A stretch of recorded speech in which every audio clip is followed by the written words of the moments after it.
Well, shalom, shalom. I'm Barbara, and I'm always short and sweet. Well, was Pope Francis the lawless man of sin?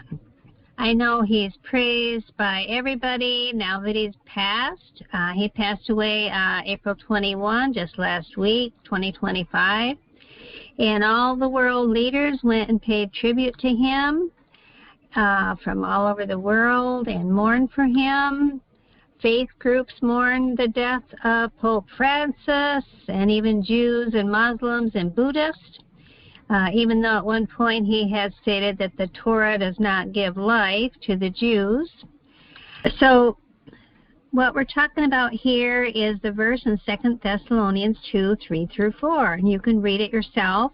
But the man of sin, or man of lawlessness, man of rebellion, man of insurrection, or man of apostasy is a figure referred to in the Christian Bible in the Second Epistle to the Thessalonians.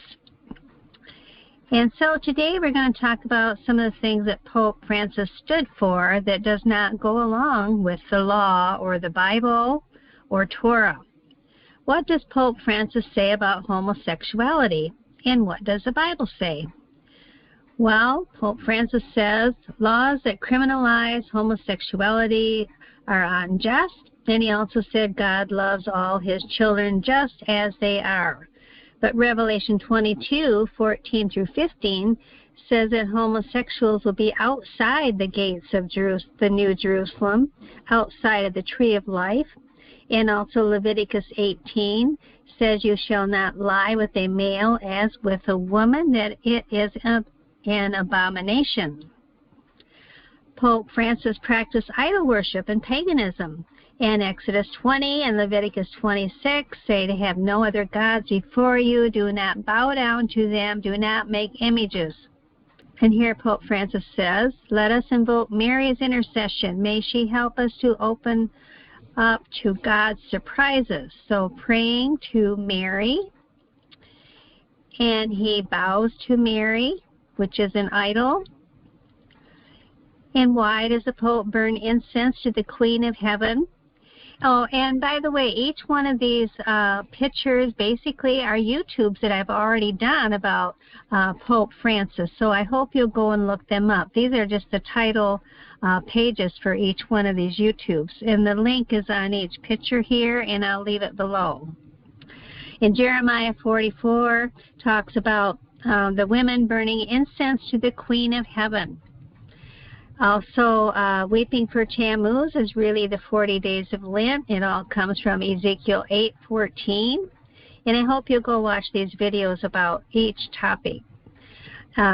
Pope Francis, of course, always celebrated Easter, and he just died supposedly on Easter Monday, is what they call it, the day after the Easter Sunday.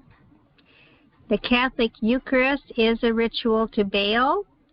And the origin of this transubstantiation is inherited from Egypt and the making of cakes for Osiris, the Baal cakes. And Antichrist claims to create God because they're claiming to create Jesus or Yeshua, his flesh and his blood. And Pope Francis is the first Jesuit pope. And this is because of the Protestant Reformation. The Catholic Church responded with a counter-reformation that initiated at the Council of Trent, and it spearheaded the Society of Jesus, the Jesuits. So Pope Francis has taken the Jesuit oath, and I will leave this link here for you, and he has signed it with his own blood. He uses a lot of pagan symbols. And he uses dragons and serpents in his symbols. And Revelation 12:9 says the dragon is that serpent of old called Satan the devil. And also here is the fangs of the Vatican.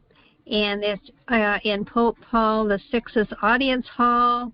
And you'll see the fangs there on this inside of this hall. The Vatican means divining serpent, from Latin vatus, diviner, and can means serpent. So the dragon serpent gave him his power, his throne, and great authority, Revelation 13:2.